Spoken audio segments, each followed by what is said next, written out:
Hi, everyone. This is Phil Travis, and this is week five here at EOU. History 445, post-war Europe. I'll try to make this announcement relatively brief.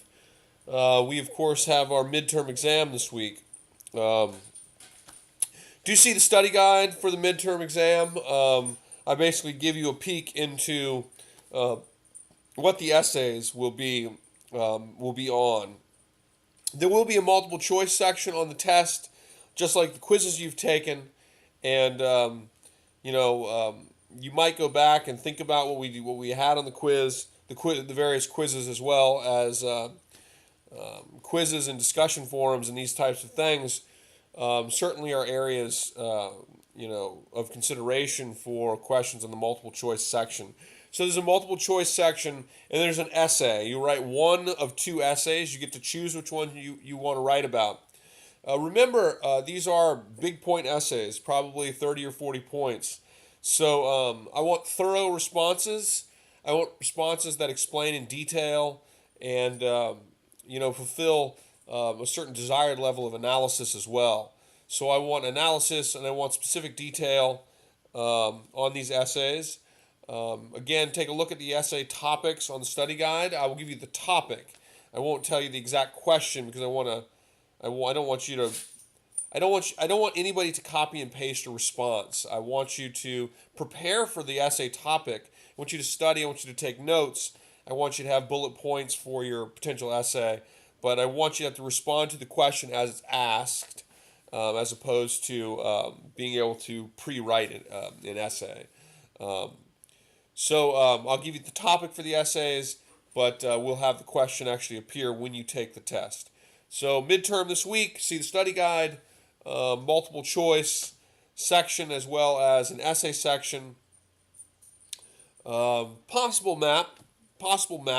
So be aware of, just be aware of geography.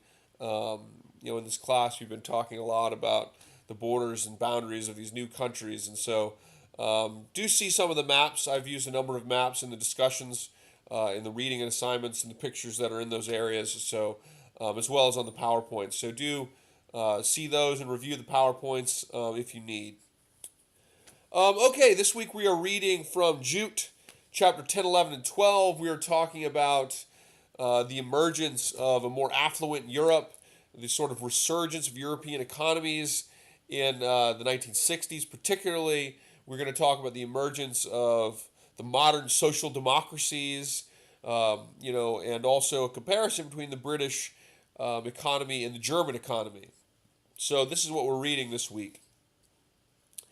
The factoid for this week is this. In the reading, you'll notice that the experience of German auto manufacturers and British auto manufacturers is very different.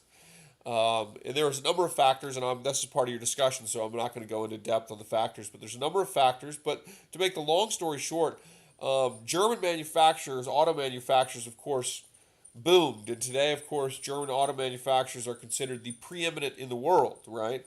BMW, Mercedes-Benz, Volkswagen, and so forth. Um,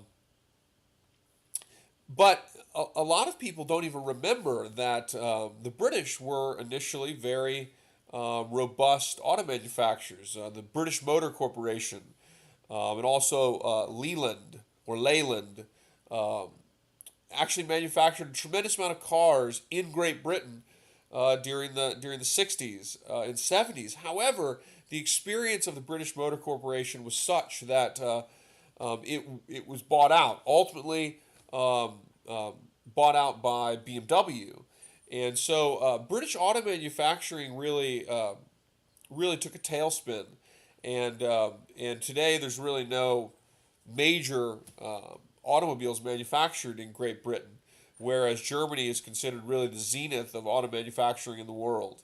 And so the factoid for this week is this.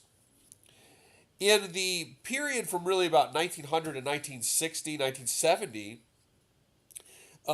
in auto racing, and of course, Great Britain is a huge auto racing culture. Formula One racing is largely, to this day, is largely centered in Great Britain. All of the teams, more or less, except for Ferrari, are in Great Britain. They have their plants and everything stationed in Great Britain. So Great Britain was really a hub of auto racing, as was the continent, but Great Britain kind of became hugely associated with this. And during the period really up through the 1960s, early 70s, it was very commonplace practice for nations to have national colors. And so if you were racing a British car or it was a British driver, it was customary in many cases to drive the national colors, which for the British was British Racing Green, which is a kind of a dark forest green. Many of you probably remember those dark green Jaguars that were so popular. Those dark green Jaguars are painted in British Racing Green. There's some other shades, but British Racing Green was the national color of the British auto racers up through the 1960s. And after the 1960s, of course, as racing changed and so forth, the use of national racing colors has really it's really gone extinct. It's not really used anymore.